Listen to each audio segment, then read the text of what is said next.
Bonjour et bienvenue à tous pour cette vidéo où nous allons découvrir ensemble le jeu La Vallée des Marchands.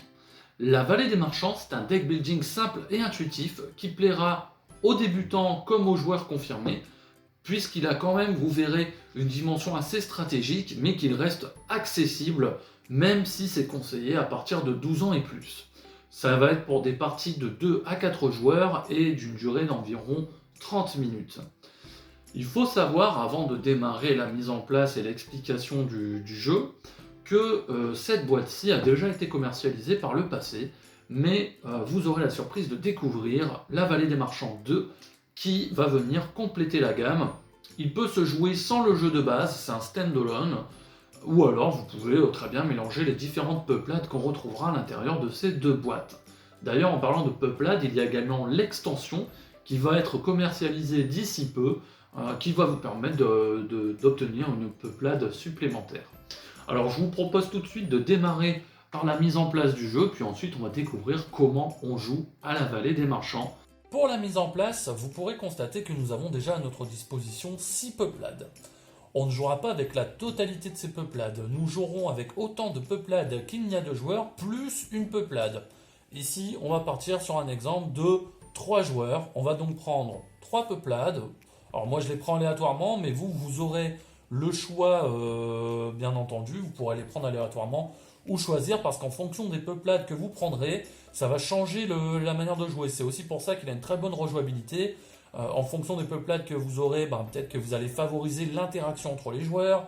L'autre, ce sera plutôt changer et chambouler un peu tout ce qui va être dans les défausses, dans le marché, etc.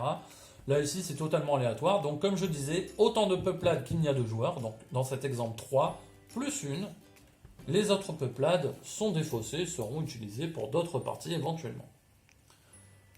Une fois ceci fait, nous allons prendre un niveau 1 par joueur que nous allons mettre de côté. Donc ça va constituer le deck de départ pour les joueurs. Donc un de chaque, donc on prépare 3 decks puisqu'on a dit que nous serions 3 joueurs. Nous avons déjà 4 cartes parmi notre deck. Et c'est là qu'on va compléter avec cette peuplade qui était un petit peu de côté. C'est une peuplade qui va venir embêter vos mains. Elles serviront certes au début, mais vous verrez que par la suite, elles seront plutôt embêtantes. On va venir compléter notre main pour avoir jusqu'à un deck de 10 cartes. C'est-à-dire, du coup, comme on avait déjà 4 cartes, on va en reprendre 6 chacun pour constituer notre main. Une fois ceci fait, nous retirons le surplus des niveaux 1 restants. Elles ne seront pas mises en jeu.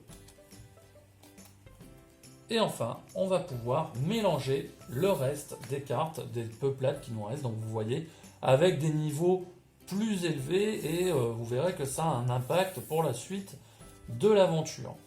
Alors je ne vous décris pas tout de suite le but du jeu, puisque ça va rester du charabia à ce moment de la vidéo. On va voir ça un peu tout à l'heure.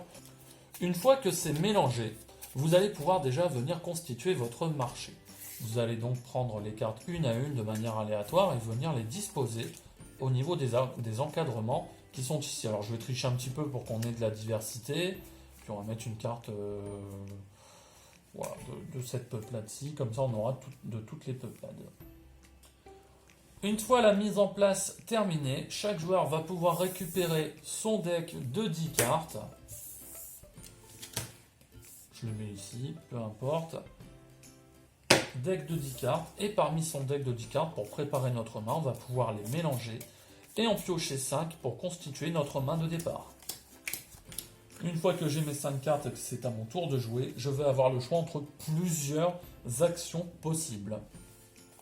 Au niveau des actions, vous allez avoir une action d'achat pour venir améliorer votre main, puisque au départ on a tous le même deck, mais comme dit deck building, on va venir construire notre deck, améliorer notre main en fonction des cartes que nous allons récupérer, et donc différencier notre jeu par rapport à ceux de nos adversaires.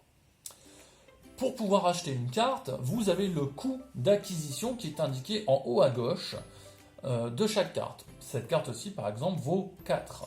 Pour pouvoir l'acheter, je dois sacrifier 4 points de ma main.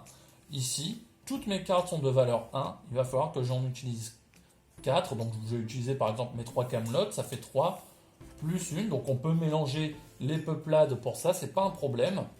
Et ça vient directement dans ma défausse personnelle, et je peux récupérer cette carte qui vient automatiquement dans ma main. On viendra ensuite coulisser toutes les cartes et compléter avec une nouvelle carte du marché. Vous avez vu aussi que nous avons des cartes avec des surcoûts.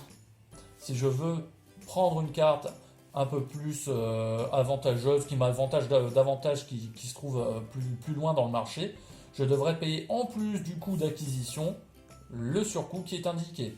Ici, pour m'attribuer cette carte, 4 plus 1, 5. Là, 3 plus 3, je devrais payer 6 pour obtenir cette carte. Et on vient toujours compléter dans la même logique que d'habitude.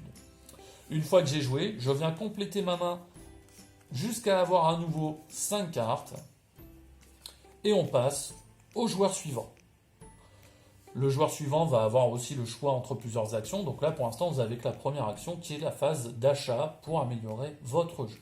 Autre action qui est à notre disposition, c'est construire un étal. Et c'est là qu'on va en arriver au but du jeu, car le vainqueur sera celui qui aura construit en premier 8 étals, donc le 8e étal de niveau 8.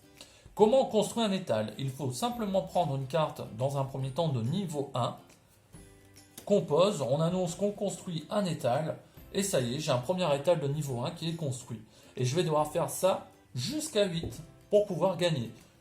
Il faut savoir que je ne pourrais pas dire, ah ben super, j'ai un 4, je vais construire mon niveau 4 tout de suite. Non, je n'ai pas de niveau 2 ni de niveau 3, donc je ne peux pas construire de niveau 4. On va dans l'ordre, on va progressivement en fait dans la construction des étals. Toujours compléter sa main, bien entendu. Et on passe au joueur suivant, etc. Si je veux construire un étal de niveau 2, je suis obligé de prendre des cartes d'une même peuplade. Je ne pourrais pas construire un niveau 2 en utilisant 2 peuplades différentes comme ceci.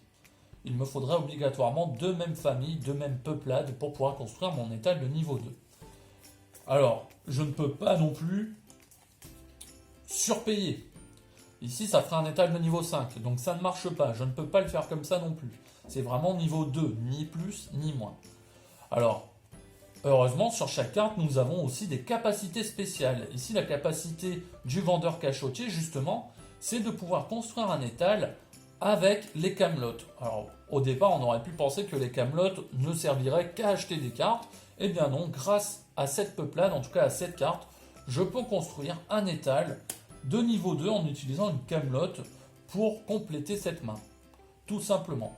Puis on va comme ceci en progressant jusqu'au niveau 8.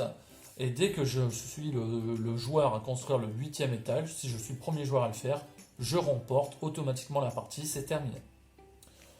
Dernière action qui est possible, mais ça vous venez de le voir grâce à cette capacité, ça va être d'utiliser un pouvoir d'une carte. Alors ici le pouvoir c'était grâce à un étal, c'est un pouvoir passif, c'est indiqué passive sur la carte, une compétence passive.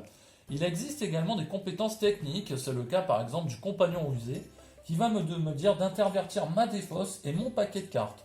Ça peut être intéressant de jouer cette carte lorsqu'il ne m'en reste plus qu'une, mais que mes meilleures cartes par exemple sont dans la défausse, ou si je veux récupérer des super cartes dans la défausse, etc. À la différence d'une compétence passive, les compétences techniques auront un petit plus, qui est noté ici. C'est simplement une carte qui va vous permettre, en plus d'utiliser cette compétence, de rejouer automatiquement une action de votre choix. Voilà, vous savez tout maintenant sur la vallée des marchands. C'est, comme je vous le disais, assez simple à comprendre, facile d'accès, mais qui a une dimension assez stratégique, qui aura une bonne rejouabilité de par les différentes peuplades et la combinaison que vous ferez de ces peuplades. Pour terminer, on peut dire que la vallée des marchands est donc un bon deck building pour démarrer dans ce type de jeu. Ça a une grosse rejouabilité, ça a une vraie dimension stratégique et ça plaira aux joueurs confirmés comme aux joueurs débutants. Pour rappel, il y a une autre boîte qui arrive en même temps que la vallée des marchands 1 qui pourra se jouer seule. Ça apportera simplement des peuplades différentes avec des compétences différentes. Et il y a également l'extension qui sort un peu plus tard cette année pour venir compléter la gamme. Il ne me reste plus qu'à vous souhaiter de très bonnes ventes sur la vallée des marchands et je vous dis à très bientôt pour une autre vidéo de présentation de règles.